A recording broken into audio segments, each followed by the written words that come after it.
السلام عليكم ورحمة الله وبركاته أصدقاؤنا الأوفياء. استجابة لطلباتكم الكثيرة، يسعدنا أن نخبركم أننا سنعمل على تنويع مواضيعنا لتغطية مختلف المشاريع التنموية الرائدة بالمملكة المغربية الشريفة. في هذا الفيديو القصير نقدم لكم لمحة سريعة عن آخر مستجدات الأشغال في الملعبين العملاقين، ملعب الرباط الأيقوني والملعب الأولمبي. وقبل أن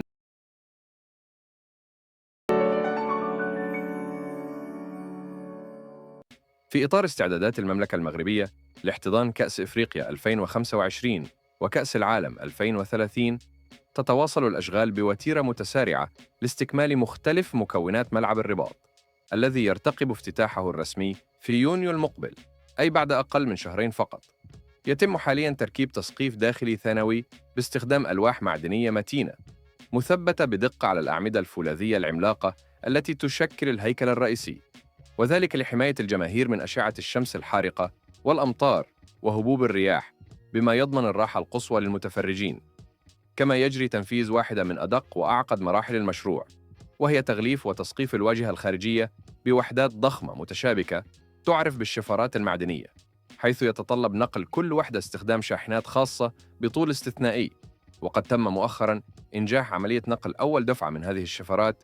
في الوقت نفسه تتواصل الاستعدادات لفرش الملعب بعشب هجين عالي الجودة.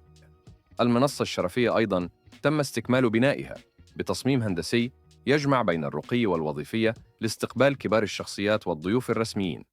كما تم إنهاء تجهيز المناطق المحيطة بالملعب عبر شبكة أنفاق حديثة وخدمات لوجستية متكاملة لضمان سهولة الوصول والحركة حول المنشأة، وهي تفاصيل غنية سنفرد لها مقطعاً خاصاً لاحقاً لعشاق التفاصيل الهندسية. أما بالنسبة للملعب الأولمبي فقد ظهر في حلته النهائية المذهلة، ولم يتبقى سوى بعض اللمسات الجمالية الأخيرة استعداداً لاستقبال منافسات الدوري الماسي الشهر المقبل.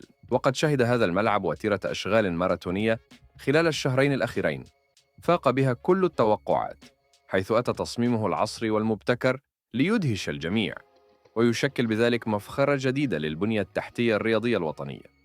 ختاماً، حرصنا في هذا التقرير على تقديم أبرز المعلومات دون الخوض في تفاصيل هندسية دقيقة، والتي سنخصص لها لاحقاً فيديوهات مفصلة إن شاء الله. نلقاكم قريباً في فيديوهات قادمة بمستوى يليق بثقتكم الغالية. دمتم في رعاية الله وحفظه.